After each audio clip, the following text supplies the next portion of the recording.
corações, sal e luz da terra, sal e luz do mundo, testemunhas do amor, levareis a paz aos corações.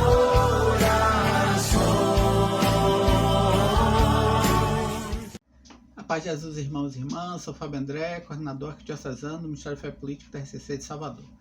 Dando continuidade à nossa série 5 minutos de doutrina social com o Ministério de Fé Política, hoje nós vamos abordar a questão de número 293 do doquete. E a pergunta: o que fazer com as vítimas da guerra?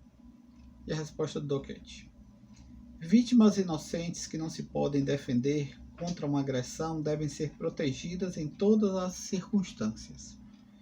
Esta proteção vale absolutamente para a população civil.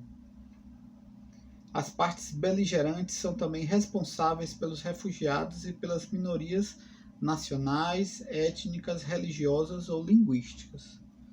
A tentativa de destruir grupos inteiros da população através do genocídio ou de limpeza étnica é um crime contra Deus e contra a humanidade. E o doquete vai pegar justamente essa questão de vítimas de guerra, vítimas da guerra. Então, o relatório anual Global Trend verificou que no ano de 2013 se encontravam em fuga mais de 51,3 milhões de pessoas, o que perfaz mais de 6 milhões do que no ano anterior. O conjunto dos refugiados era composto por 3 grupos. 16,7 milhões de pessoas tiveram de deixar a sua pátria. 33,4 milhões eram pessoas a caminho, deslocadas internamente, e 1,2 milhões à procura de asilo em alguma parte do mundo.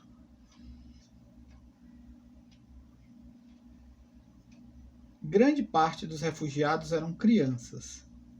No verão de 2015 estavam em fuga cerca de 60 milhões de pessoas. E a tendência é que este número aumente. Então, são de fato números alarmantes que a gente vê pelo mundo, que o Papa Francisco tem falado, que a Igreja tem falado. Nós estamos vivendo uma terceira guerra mundial em pedaços. Então, a gente tem os conflitos lá da Ásia, lá do Oriente Médio, Israel-Palestina, outros também na Índia, Afeganistão, na África, diversos países que vivem em conflito também. E mais recentemente a gente tem a guerra lá do leste europeu, Rússia e Ucrânia, certo? Então, de fato, esses números são alarmantes, são muito grandes, mas a tendência é que já tenham aumentado significativamente. Eu estava verificando, só por conta da guerra Rússia e Ucrânia, cerca de 10 milhões de pessoas, os ucranianos, já deixaram suas casas. 5 milhões deixaram o país, foram para um outro país, praticamente deixaram sua casa, abandonaram tudo que tinham, pegaram só a sua família, o mínimo necessário, e foram embora, e deixando para trás toda uma vida construída.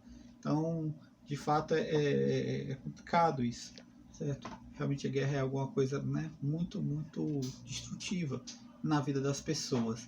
E aqui que justamente o doquete vai falar essa obrigação que todos têm em tentar preservar a vida das pessoas civis, evitar essa questão do genocídio. Não é aceitável o tipo de genocídio, Eu falei da questão do nazismo com os judeus, mas a gente vê isso acontecendo na África, Guerras por causa de etnia, por causa de religiões, e um grupo quer exterminar o outro. Isso não é aceitável.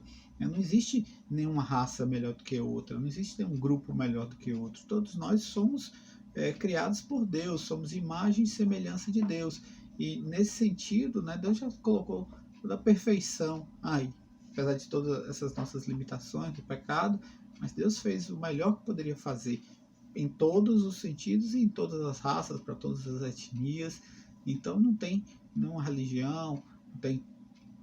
Claro, acreditamos que em Jesus Cristo nós temos o caminho, a verdade e a vida, mas nem por isso vamos nos achar superiores aos outros, ou então por sermos de uma determinada cor, achar que somos superiores aos outros. Então todos nós somos irmãos, é isso que Cristo veio trazer. Em Cristo foi derrubado todo muro da inimizade. Então, tudo isso que a gente vê, de fato, né? Brada aos céus, é um crime contra Deus e contra a humanidade. Então, esse tipo de genocídio, perseguição étnica, isso não é aceitável. Então, tem que haver proteção, né? O que a gente chama dos corredores humanitários, em que possa chegar comida a essas pessoas, em que essas pessoas possam deixar suas casas com segurança, e não é aceitável ataques militares a escolas onde estão as crianças, a hospitais onde as pessoas estão sendo cuidadas. Então, todo esse cuidado que tem que haver por conta da guerra. Se você gostou desse vídeo, então curta, compartilhe, comente, divulgue nas suas redes sociais, se inscreva no nosso canal do YouTube da RCC Salvador. Deus te abençoe. Se eu orar, se eu clamar, as muralhas não resistirão ao poder de Deus.